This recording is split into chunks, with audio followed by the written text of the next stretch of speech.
നമസ്കാരം, വിനീത നമസ്കാരം. നിലമ്പൂരിൽ അടിച്ചേൽപ്പിക്കപ്പെട്ട ഒരു ഉപതെരഞ്ഞെടുപ്പിന്റെ പശ്ചാത്തലത്തിൽ ഭാരതീയ ജനതാ പാർട്ടി നയിക്കുന്ന NDA സഖ്യകക്ഷികൾ ഇഷ്ട സ്ഥാനാർത്ഥി ശ്രീ അഡ്വക്കേറ്റ് മോഹൻ ജോൺ അദ്ദേഹത്തെ അവതരിപ്പിക്കുന്ന ആ കൺവെൻഷന്റെ ഉദ്ഘാടനത്തിന് വേണ്ടി വിളിച്ചു കൂട്ടിയിട്ടുള്ള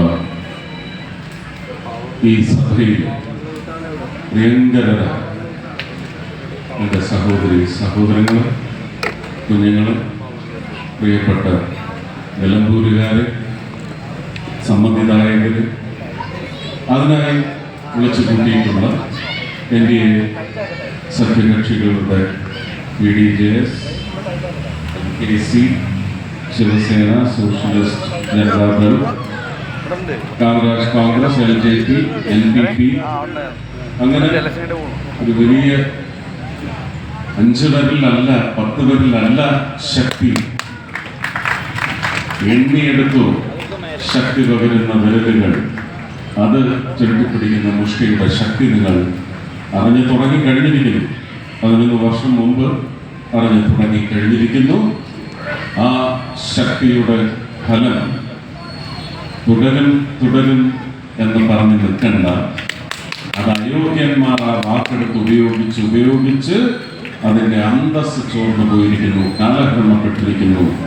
ആ 11 വർഷം മുമ്പ് തുടങ്ങി വെച്ച നന്മയുടെ ഭരണം അത് കേരളത്തിലേക്ക് പടരും.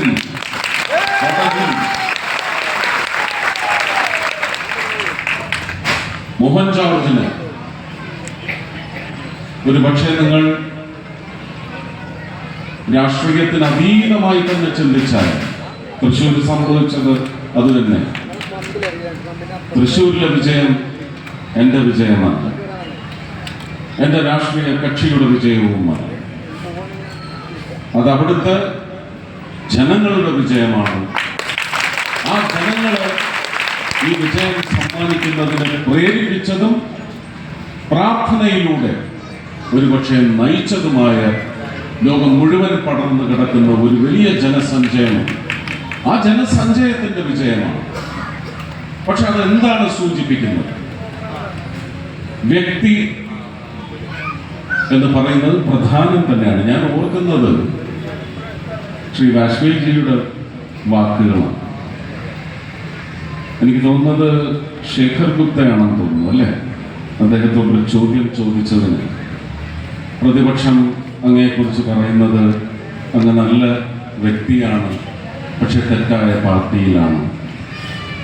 അതിനെക്കുറിച്ച് അദ്ദേഹം തിരിച്ച് മറുപടി വളരെ ചിരിച്ച് കവി ഹൃദയമാണ് അപ്പോൾ പുറത്ത് ചാടുന്നത്. നല്ല തേനൂറുന്ന രുചി മാത്രം ഉൾക്കൊള്ളുന്ന ഒരു മാമ്പഴം നിങ്ങൾ രുചിച്ചിട്ട് ഈ മാമ്പഴം നന്നായിരിക്കുന്നു, പക്ഷെ അത് തീർന്ന മരം അത്ര നല്ലതല്ല എന്ന് പറയുന്നതിന് എങ്ങനെ നമ്മൾ ശിക്ഷിച്ചു തന്നു അതുപോലെ തള്ളുവാനേ സാധിക്കും.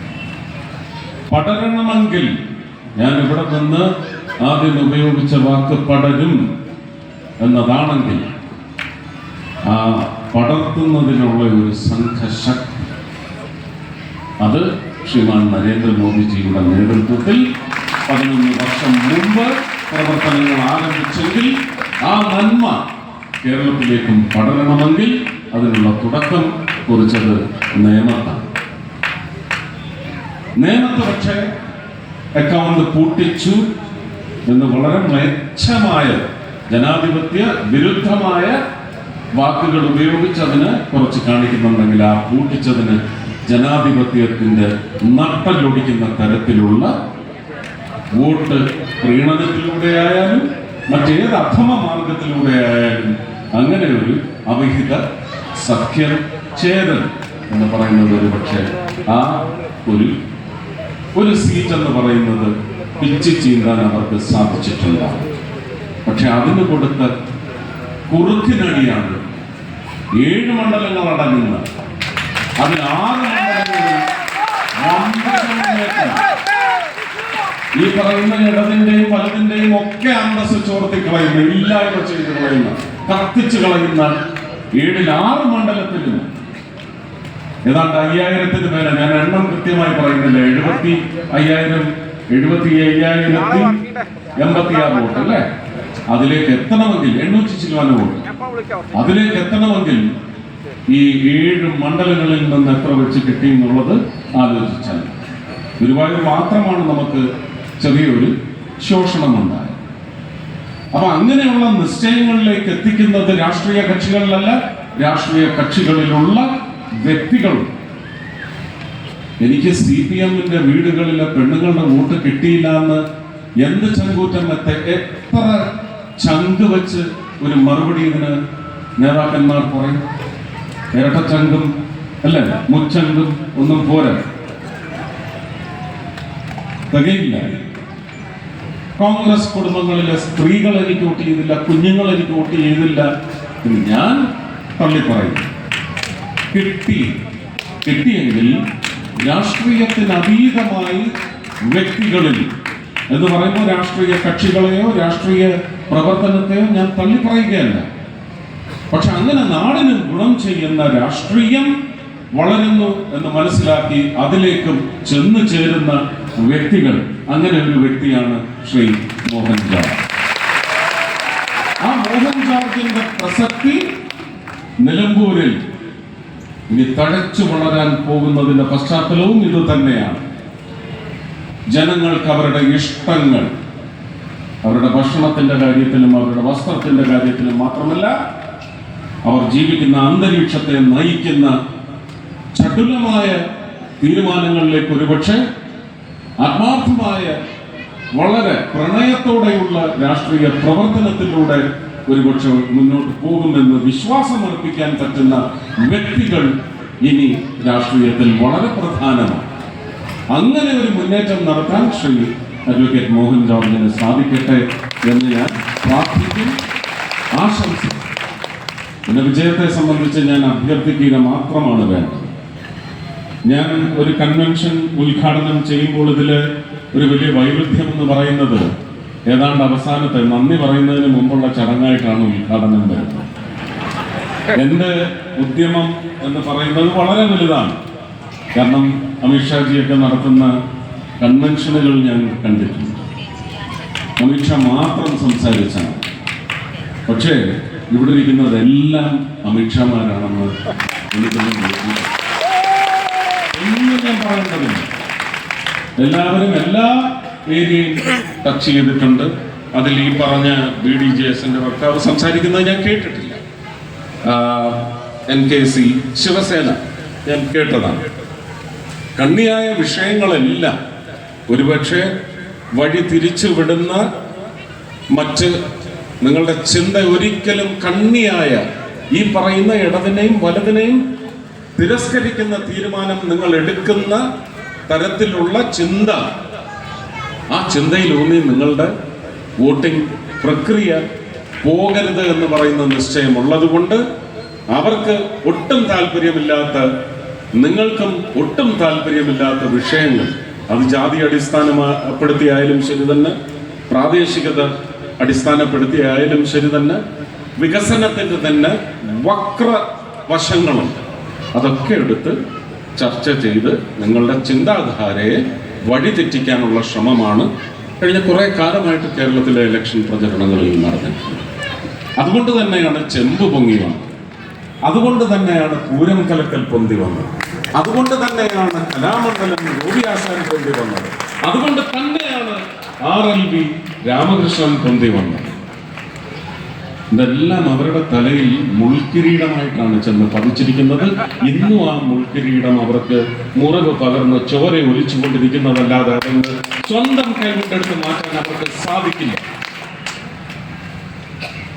അപ്പോ ഒരു ഇലക്ഷന് വന്ന് നിൽക്കുമ്പോൾ തന്മികതിനെ കുറിച്ച് സംസാരിക്കും. താനെന്തിന് തെരഞ്ഞെടുക്കപ്പെടണം എന്ന അംശങ്ങൾ ചർച്ച ചെയ്താൽ നിങ്ങൾക്ക് ഉചിതമായ തീരുമാനങ്ങളിലേക്ക് എത്താനുള്ള വസ്തുവകകൾ അവരുടെ തന്നെ ഹൃദയത്തിൽ നിന്നും നിങ്ങൾക്ക് ലഭിക്കും. അങ്ങനെ നിങ്ങളെ വശീകരിക്കാൻ പാകത്തിലുള്ള ഒന്നും ഉണ്ടായിട്ടില്ല. ഈ കഴിഞ്ഞ 10 വർഷത്തെ 9 വർഷത്തെ ഭരണത്തിന്റെ മികവ് കൊണ്ട് നിങ്ങൾക്ക് വ്യക്തമായിട്ടറിയാം എങ്ങനെയാണ് ജനങ്ങൾക്ക് കിട്ടേണ്ടത് കിട്ടാത്ത അവസ്ഥയാക്കുന്നത്. അത് ആശാ വർക്കർമാരുടെ കാര്യത്തിലായാലും ശരി തന്നെ, PMAY പ്രധാനമന്ത്രി ആവാസ് യോജന ഞാൻ ഇന്ന് കാലത്തും പറഞ്ഞ വിഷയമാണ്. ഒരുപക്ഷെ പത്രക്കാർക്ക് പോലും അതൊന്നും എടുത്ത് ഒന്ന് കത്തിച്ചു വിടുന്നതിന് വേറെ പലതും അറ്റവും വാലും എല്ലാം മുറിച്ചെടുത്ത് കൊടുത്ത് തന്നെ ഇല്ലാതാക്കാൻ. പ്രധാനമന്ത്രി ആവാസ് യോജനയെ സംബന്ധിച്ച് ശീതകാല സമ്മേളനം കഴിഞ്ഞ് ഡിസംബർ മാസത്തിൽ ഞാൻ പ്രത്യേക ക്ഷണിതാവായിരുന്നു ആ യോഗത്തിൽ. കേരളത്തിലെ പവർ മിനിസ്ട്രിയുടെ ഉദ്യോഗസ്ഥർ, പവർ മിനിസ്റ്റർ, urban ഡെവലപ്മെന്റ് മിനിസ്ട്രിയുടെ ഉദ്യോഗസ്ഥർ, അതിന്റെ മന്ത്രി കമ്മിറ്റി, ഇവരെല്ലാം ഒരു അവലോകന യോഗത്തിൽ വന്ന് പങ്കെടുത്തപ്പോൾ പ്രധാനമന്ത്രി ആവാസ് യോജനയെ സംബന്ധിച്ച്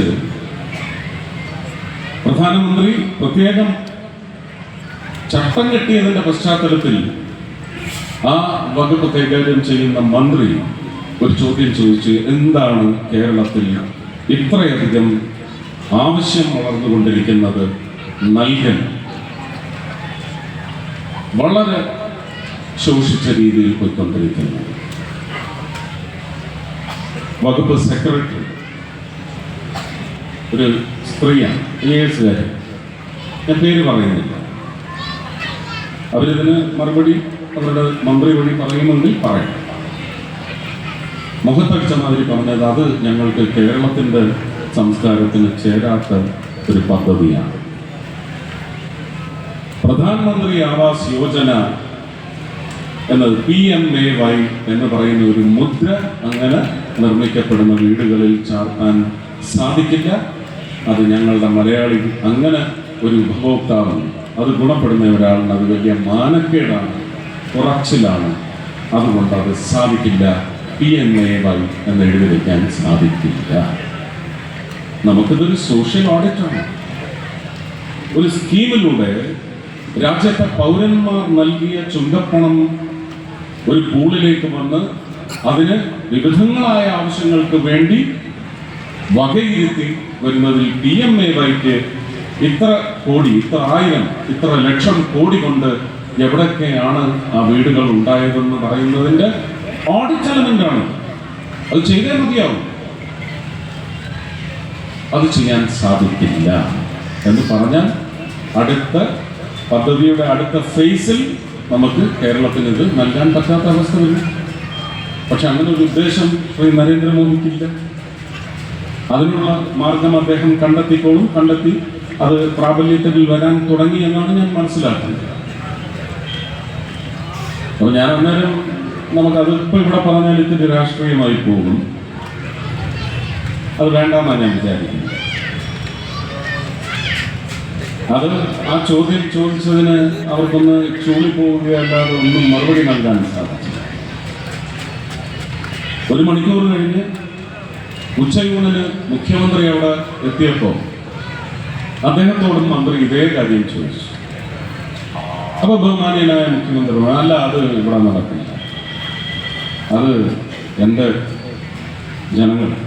ജനങ്ങൾക്ക് അത് വലിയ കുറച്ചിലാണ്, അത് നമുക്ക് വേണ്ട. അപ്പൊ ഞാൻ ചോദിച്ച ആ ചോദ്യം, വകുപ്പ് സെക്രട്ടറിയോട് ചോദിച്ച അതേ ചോദ്യം ഞാൻ അദ്ദേഹത്തോട് ചോദിച്ചു. ഞാൻ വിചാരിച്ചത് അദ്ദേഹം പൊട്ടിത്തെറിക്കുമെന്നാണ്. പക്ഷേ ഞാൻ വളരെ മോശപ്പെട്ട രാഷ്ട്രീയക്കാരനാണ്, അല്ലെങ്കിൽ ഞാനൊരു രാഷ്ട്രീയക്കാരനെ അല്ല, അദ്ദേഹം മുന്തിയ രാഷ്ട്രീയക്കാരനാണെന്ന് തെളിയിക്കുന്ന തരത്തിലാണ് അദ്ദേഹത്തിൻ്റെ റിയാക്ഷൻ ഉണ്ടായത്. ഞാനതിനെ ആദരിക്കുന്നു. പക്ഷേ ആ ആദരവ് ഞാൻ ഇവിടെ നിന്ന് പ്രഖ്യാപിക്കുമ്പോഴും ഞാൻ അദ്ദേഹത്തോട് പറയുന്നു, ഇത് ക്രൂരതയാണ്, കൊലപാതകം ചെയ്യുന്നതിന് തുല്യമാണ് എന്ന് എനിക്കിവിടെ നിന്ന് പറയാൻ കഴിയും. പാവപ്പെട്ടവന് ഒരു മാനക്കേടും ഒരു അഭിമാനക്കുറവും ഒന്നും ഉണ്ടാവില്ല. അവന് വേണ്ടത് ഒരു കൂരയാണ്. ഞാൻ എത്രയോ സ്ഥലങ്ങളിൽ ചെല്ലുമ്പോൾ അതെന്റെ ഉത്തരവാദിത്വം അല്ലെങ്കിൽ പോലും വീടുകൾക്ക് വേണ്ടി യാചിക്കുമ്പോൾ സർക്കാരിൽ പോകും, 3 സെന്റ് സ്ഥലം കൈക്കലാക്കും, അനുവദിച്ച് നേടിയെടുക്കും. ലൈഫ് മിഷൻ സംസ്ഥാന സർക്കാരിന്റെ പദ്ധതി ആയതുകൊണ്ട് ഞാനതിനെ കുറച്ച് കാണുന്നില്ല. Life mission, PMAY Awas Yojana, ഇതുവഴി നിങ്ങൾക്ക് വീട് കിട്ടാം. ഇല്ല, അതൊന്നും നടക്കത്തില്ല. സാധുനിക എന്ന് പറയുന്നവർക്ക് അങ്ങനെ ചോദിക്കണമെങ്കിൽ അഭിമാനക്കുറവ് വേണ്ട. ഒരാളുടെ കാര്യത്തിൽ പോലും അത് ഉണ്ടായിട്ടില്ല. അവര് 10 പേര് കേൾക്കുകയാണ് ഒരു അഭ്യർത്ഥന മുന്നോട്ട് വയ്ക്കുന്നത്. ഇപ്പോ ഭാരതീയ ജനതാ പാർട്ടി ഈ ഇലക്ഷന്റെ ബഹളം കഴിഞ്ഞാൽ പുതിയ ക്യാമ്പയിനിലേക്ക് പോവുകയാണ്. ഞങ്ങൾക്ക് ഒരു കുറച്ചിലുമില്ല, ഞങ്ങൾക്ക് കൂര വേണം, ആ കൂര തരൂ നരേന്ദ്രമോദി എന്ന് പറയുന്ന ക്യാമ്പയിനിലേക്കാണ് ഭാരതീയ ജനതാ പാർട്ടി NDA സഖ്യം ഈ ഇലക്ഷൻ കഴിഞ്ഞാൽ പോകുന്നത്. അതിന് ശക്തി പ്രാപിക്കുമ്പോൾ ഈ കുറച്ചിലിന്റെ കാര്യം പറഞ്ഞ നേതാക്കൾക്കൊക്കെ പിന്നെ എവിടെ പോയി മാനക്കേടിന്റെ പേരിൽ പോയി ഓടി ഒളിക്കേണ്ടി വരുമെന്ന് അതിനുള്ള സങ്കേതങ്ങൾ അവർ കണ്ടെത്തേണ്ടത്. അപ്പൊ ഇങ്ങനെയുള്ള കാര്യങ്ങളാണ് തൃശ്ശൂരിൽ എന്തെങ്കിലുമല്ല, ഒരുപാട് കാര്യങ്ങൾ ചെയ്യാൻ അവിടുത്തെ ജനങ്ങൾ ആവശ്യപ്പെട്ടതല്ല. ഒരു തെരഞ്ഞെടുക്കപ്പെടുന്ന ജനപ്രതിനിധിയെ, പ്രത്യേകിച്ച് NDAയുടെ കീഴിൽ BJPയുടെ ഒരു പ്രതിനിധിയായി പാർലമെന്റിൽ ചെന്നിരിക്കുമ്പോൾ ചെയ്യേണ്ടതായ കർത്തവ്യങ്ങളെക്കുറിച്ച് പൂർണ്ണ ബോധ്യമാണ്. പക്ഷേ ഈ കോഓപ്പറേറ്റീവ് ഫെഡറലിസം എന്ന് പറയുന്നത് ചില സമയത്ത് അങ്ങ് പിശാചായി മാറും. 12 ഏക്കർ സ്ഥലം വേണം. ശ്രീമാൻ അമിത്ഷായാണ് വാഗ്ദാനം ചെയ്തിരിക്കുന്നത്. 12 ഏക്കർ സ്ഥലം കേരള സർക്കാർ തൃശ്ശൂരിൽ തരികയാണെങ്കിൽ forensic sciences laboratory and research institute സൗത്തിലേക്ക് കേരളത്തിൽ അതും തൃശ്ശൂർ തരാമെന്നാണ് വാഗ്ദാനം നൽകിയിരിക്കുന്നത്. നിങ്ങൾ ആവശ്യപ്പെടും, ഈ ഇലക്ഷൻ നടക്കുന്നതിന് മുമ്പ് 19-ാം തീയതിക്ക് മുമ്പ് കോഡ് ഓഫ് കോണ്ടക്റ്റിനൊന്നും ഒരു കുഴപ്പവും വരുന്നില്ല. തൃശ്ശൂരാണത് പ്രഖ്യാപിക്കാൻ പറ. 12 ഏക്കർ സ്ഥലം തരുന്നുണ്ട്. കേരളത്തിന് വേണ്ടിയാണ്, തൃശ്ശൂരിന് വേണ്ടിയല്ല. പിന്നെ അത് തൃശ്ശൂരിൽ സംഭവിച്ചുകൂടാ എന്ന് പറയുന്ന ദുഷിച്ച രാഷ്ട്രീയം നമ്മൾ മലയാളികളും വകവെച്ച് കൊടുക്കില്ല. നമ്മൾ അതിൽ ചിലപ്പോൾ മോഡലായി സ്വീകരിച്ചത് എല്ലാറ്റിനും പുച്ഛമാണ്. UP വികസനം എന്താണെന്ന് അവർ അതിന്റെ ഒരു തുമ്പ് പോലും കണ്ടിട്ടില്ല. UP നടക്കുന്ന വികസനം എന്താണ്? മധ്യപ്രദേശിൽ നടക്കുന്ന വികസനം എന്താണ്? ടൂറിസം മേഖലയിൽ ഉത്തരാഖണ്ഡിൽ വിപ്ലവാത്മകമായ മുന്നേറ്റമാണ് നടത്തിയത്. 2012 ഒരു കുത്തൊഴുക്കിൽ ഉത്തരാഖണ്ഡ് മുഴുവൻ ഒലിച്ചു പോയതാണ്. നമ്മൾ ഒരുപാട് വീഡിയോയിൽ ഇപ്പോഴും കാണുന്നുണ്ട്. ഉത്തരാഖണ്ഡിന്റെ വിശ്വവിഖ്യാതമായ തൊപ്പിയാണ് ഞാൻ അദ്ദേഹത്തിന്റെ തലയിൽ അണിയിച്ചിരിക്കുന്നത്. സിഗ്നേച്ചറാണ് ഉത്തരാഖണ്ഡിൽ. ഇത് മിക്കവാറും വേറൊരാളുടെ തലയിലും നിങ്ങൾ നിരന്തരം കാണുന്നുണ്ടാവും, ശ്രീമാൻ നരേന്ദ്രമോദി. അപ്പൊ തൊപ്പി എന്ന് പറയുമ്പോൾ ഇവിടുത്തെ ചില ആൾക്കാർക്ക് ഇത്തിരി അലർജിയൊക്കെ തൊപ്പി അവരെ ഭയപ്പെടുത്തുന്നു. ഈ തൊപ്പിയും അവരെ ഭയപ്പെടുത്തുന്നു. അവരെ നേർവഴിക്ക് നയിക്കുന്നതിനുള്ള ഉത്തേജകമായി മാറും. ഞാനിതെല്ലാം കുറച്ച് അടച്ച് കൂട്ടി കുറച്ച് ഞാൻ തന്നെ എഡിറ്റ് ചെയ്താണ് പറയുന്നത്. കാരണം ഇതെടുത്ത് ട്രോളാക്കുന്ന പ്രവർത്തകർ വെട്ടിലാണ്. അതിനുവേണ്ടിയാണ് അവരിങ്ങനെ റിസർച്ച് ചെയ്ത് കണ്ടുപിടിക്കട്ടെ ആരാണ് ഈ തൊപ്പിയെ ഭയപ്പെടുന്ന ആൾക്കാർ. ആ തൊപ്പി എന്ത് തൊപ്പിയാണ്? കാക്കിയാണ് അല്ലേ? അതൊരു പുതിയ അടവാണ്. അത് അടവാണെന്ന് തന്നെ ഞാൻ സമ്മതിച്ചു. പക്ഷെ നമ്മൾ നമ്മുടെ അനുഭവങ്ങളിൽ നിന്ന് പഠിക്കണം. നിങ്ങളും നിങ്ങളുടെ പൂർവാനുഭവങ്ങളിൽ നിന്ന് പ്രജകളെന്ന നിലയ്ക്ക് പഠിക്കണം.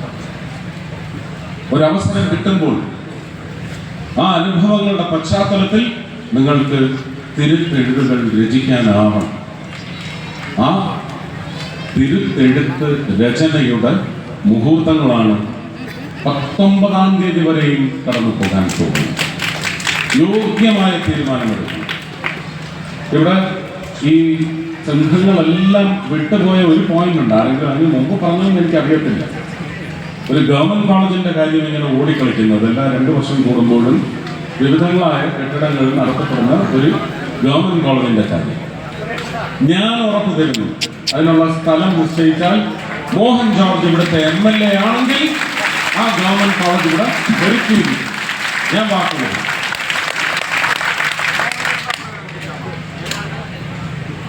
മതത്തിനതീതം, രാഷ്ട്രീയത്തിനതീതമായി വാഗ്ദാനങ്ങളെ വിശ്വസിച്ചല്ല നടക്കാൻ സാധ്യതയുള്ള വഴി എന്താണെന്ന് കൂടി വ്യക്തമാക്കിയ പശ്ചാത്തലത്തിൽ നിങ്ങൾക്കൊരു പുനർനിശ്ചയമുണ്ടാകും. ഇത് പുനർനിശ്ചയം ആരാണ് അതിനുള്ള ഒരു പ്ലാറ്റ്ഫോം സൃഷ്ടിച്ചത്? ഞാൻ ആവേശം പിടിപ്പിക്കണം എന്ന് വിചാരിച്ച് സംസാരിക്കുകയില്ല എന്ന് തീരുമാനിച്ചാണ് ഇവിടെ വന്നത്. അതിനെൻ്റെ മാധ്യമ സുഹൃത്ത് ഒരു ഹിന്ദു അവിടെ വെച്ച് തന്നു. ഞാൻ ആ ആവേശം പിടിപ്പിക്കൽ, എന്താണ് തീ പിടിപ്പിക്കൽ എല്ലാം ഞാൻ അവിടെ നിന്ന് അവസാനിപ്പിച്ചു. വളരെ ശാന്തമാണ്. നിങ്ങൾക്കും ചിന്തിക്കാനുള്ള ശാന്തത 19-ാം തീയതി വൈകുന്നേരം 6 മണി വരെയും ആ ശാന്തത നിങ്ങൾക്കുണ്ടാകും. വൈരാഗ്യമോ പകയോ എന്തെങ്കിലും ഉണ്ടെങ്കിൽ അത് ഉള്ളിലൊതുക്കി പിടിക്കുക. ആ പക താമര ഇതളുകൾ കഴുകി നിങ്ങൾ 19-ാം തീയതി 6 മണി വരെയും ആ പ്രക്രിയയിൽ ശാന്തമായി ഇടപെടുക. ഇതാണ് എനിക്ക് നിങ്ങളോട് അഭ്യർത്ഥിക്കാനുള്ളത്. ഒരുപാട് വിഷയങ്ങളുണ്ട്. എല്ലാം ഇവിടെ എഴുതി കൊണ്ടുവന്ന് വെച്ചിട്ടുണ്ട്. കഴിഞ്ഞ 2 ദിവസമായിട്ട് മിനിഞ്ഞാന്നും ഇന്നലെയുമായിട്ട് അഡ്വക്കേറ്റ് സുരേഷിനെ വിളിച്ചു. കാരണം തിരുവനന്തപുരത്ത് ഞാനൊരു BJP കാരനായി MP ആയി വരുന്ന കാലത്ത് എനിക്ക് നേരെ വലിയ കോൺഗ്രസ് ആക്രമണങ്ങളൊക്കെ ഉണ്ടായ സമയത്ത് VV രാജേഷിന്റെ കൂടെ എൻ്റെ വീട്ടിൽ വന്ന് എനിക്ക് കാവൽ നിന്ന ആൾക്കാരിൽ ഒരാളാണ് അഡ്വക്കേറ്റ് സുരേഷ്. അഡ്വക്കേറ്റ് സുരേഷുമായിട്ട് ചർച്ച ചെയ്തതിൻ്റെ പശ്ചാത്തലത്തിൽ വ്യക്തമായിട്ട് പോയിന്റ്സ് എഴുതിയിട്ടുണ്ട്. പക്ഷെ ഞാൻ തൃശ്ശൂർ സ്ഥാനാർത്ഥിയായി മത്സരിക്കില്ല. വളരെ അതിശയം നിങ്ങൾക്കൊരു പക്ഷേ തോന്നാം. എൻ്റെ പേര് ആരൊക്കെ പറഞ്ഞു, രാഷ്ട്രീയവുമായിട്ട് കുലബന്ധമില്ലാത്ത, യോഗ്യത എന്ന് പറയുന്ന അക്ഷരങ്ങൾ ഒന്ന് എഴുതാൻ പോലും യോഗ്യതയില്ലാത്ത എത്രയോ പേരാണ് എൻ്റെ പേരെടുത്ത് വക്രം സൃഷ്ടിച്ചത്. എൻ്റെ കുടുംബത്തിനെ പോലും അതിലേക്ക് വലിച്ചെടുത്തത്. സത്യമൊന്നല്ലേ ഉള്ളൂ. ആ സത്യം എന്നെ സംബന്ധിക്കുന്നതാണെങ്കിൽ എനിക്കറിയുന്നതിനപ്പുറം പിന്നെ വേറെ ആർക്കറിയാം, വേറെ ആരറിയണം, വേറെ ആർക്ക് അതിൻ്റെ ഉള്ളറിയാനുള്ള അവകാശമുണ്ട്? ഞാൻ പറഞ്ഞല്ലാതെ ഒരു മനുഷ്യ ജന്മം, ഒരു ദൈവ സൃഷ്ടി എന്ന നിലയ്ക്കുള്ള എൻ്റെ അവകാശങ്ങളെ പോലും ധ്വംസിക്കുകയായിരുന്നു എല്ലാ വിഷയങ്ങളും. പക്ഷേ പ്രത്യേകത എന്താണെന്ന് ചോദിച്ചാൽ, ഞാൻ ആ പ്രചരണം മാർച്ച് 4-ാം തീയതി വൈകുന്നേരം തുടങ്ങി വെച്ചെങ്കിൽ ജൂൺ 4-ാം തീയതി വിജയം പ്രഖ്യാപിച്ചതിന് ശേഷം ഞാൻ എൻ്റെ എതിർ സ്ഥാനാർത്ഥികളുടെ അല്ലെങ്കിൽ സഹ സ്ഥാനാർത്ഥികൾ, ഇങ്ങനെയൊക്കെയാണ് ഞാൻ ഉപയോഗിച്ചത്, സഹ സ്ഥാനാർത്ഥികളുടെ പേര് ഉച്ചരിച്ചിട്ടില്ല എന്നുള്ളതാണ് ഏറ്റവും വലിയ പ്രത്യേകത. മുരളീധരനെ കുറിച്ച് മാത്രം ഞാൻ പറഞ്ഞിട്ടുണ്ട്. കാരണം അതെൻ്റെ ലീഡറുടെ മകനായിരുന്നു. എനിക്ക് അദ്ദേഹം എന്നെ എന്ത് പറഞ്ഞാലും ശരി തന്നെ എനിക്ക് ലീഡറുടെ മകനോട് തിരിച്ചു പറയുന്നു എന്ന് പറയുന്ന ഉത്തരവാദിത്വം എനിക്കാണ്. ഞാൻ വളരെയധികം ഒന്ന് രോമാഞ്ചം കൊണ്ട് അഡ്വക്കേറ്റ് ഷോൺ ജോർജ് ഇവിടെ നിന്നുകൊണ്ട് ആര്യാടൻ മുഹമ്മദ് സാഹിബിനെയും KM മാണി സാറിനെയും ഒക്കെ നല്ല സ്മരണകളുടെ തണലിൽ സ്നേഹത്തോടെ ഇവിടെ അവരുടെ പേരുകൾ ഉച്ചരിച്ചപ്പോൾ എനിക്ക് വലിയ അഭിമാനം. അങ്ങനെയുണ്ട്. എല്ലാവരും അല്ല എന്നല്ല നമ്മൾ പറയുന്നു. അത് മറ്റവർ പറയുന്ന പോലെയല്ല. എല്ലാവരും അല്ല, അതല്ല. ഒരുപാട് പേരുണ്ട്. അങ്ങനെ നമുക്ക് ചൂണ്ടിക്കാണിക്കാൻ സാധിക്കണം. മാണി സാറിൻ്റെ കാര്യം എനിക്കിപ്പോൾ ധൈര്യമായിട്ട് പറയാം. കാരണം ഇടതന്മാർ പോലും അല്ല അല്ല പെട്ടി മെഷീൻ എന്നൊന്നും എന്നെ പറയേയില്ല, അല്ലേ?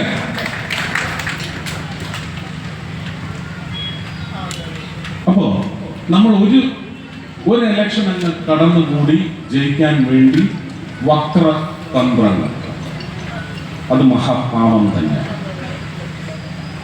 എന്റെ കാര്യത്തിൽ ഇപ്പോഴും അതൊക്കെ തുടരുന്നുണ്ട്. അപ്പൊ ഞാൻ തിരിച്ച് മൂന്ന് അക്ഷരം പറഞ്ഞാണ് CBI is the answer. Call the CBI എന്ന് പറയുമ്പോൾ പിന്നെ അതങ്ങാണ്. കാരണം CBI വന്നാൽ അവന്മാരെല്ലാം കൂട്ടിലാണ് പൂരത്തിന്റെ കാര്യത്തില്.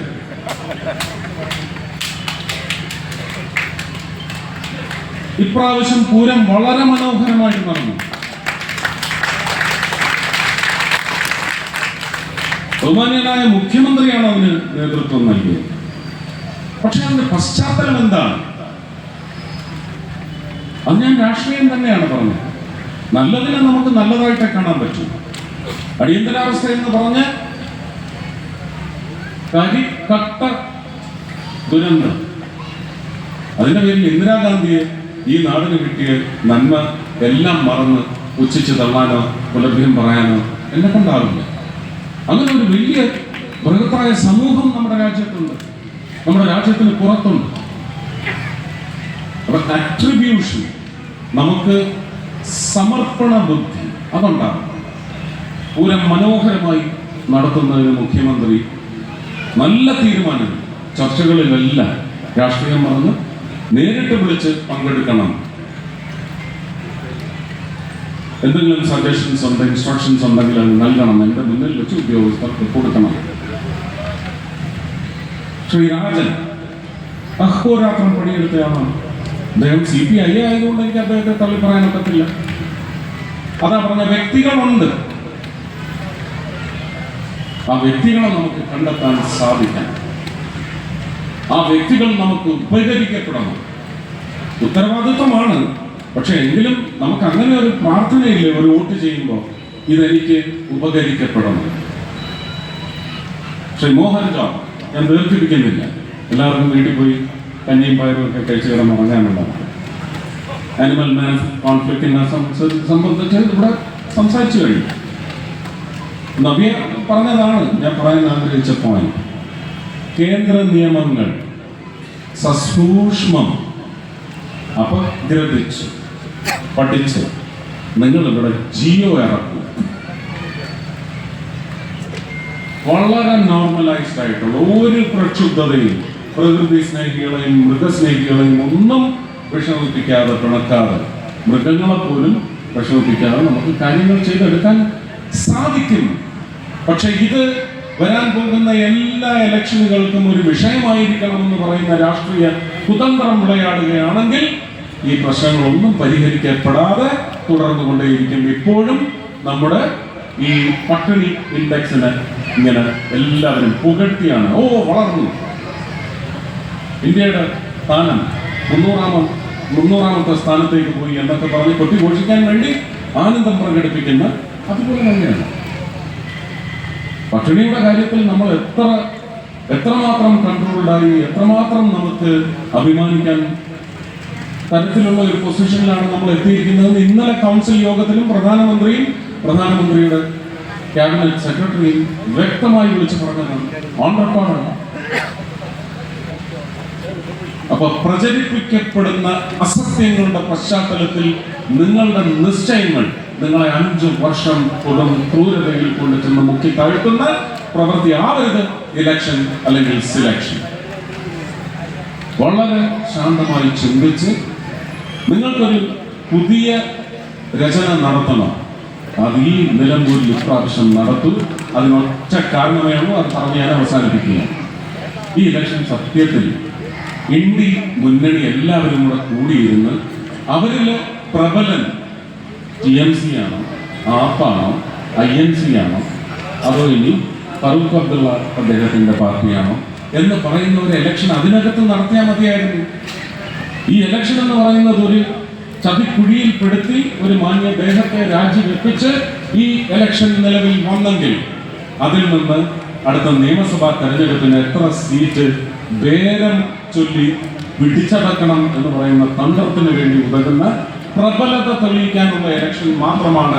അല്ലാതെ ഇത് നിങ്ങളുടെ നന്മയിലേക്ക് വന്നു ചേരാൻ പോകുന്ന ഇലക്ഷൻ ആയിരിക്കില്ല. നേരെ മറിച്ച് ആ നിശ്ചയം നിങ്ങൾ ശിക്ഷ നൽകിക്കൊണ്ട് ശ്രീ മോഹൻ ജോർജിനാണ് ആ ഒരു വിജയം സമ്മാനിക്കുന്നതെങ്കിൽ ഞാൻ നേരത്തെ പറഞ്ഞില്ലേ, പടരും പടരും പടരും.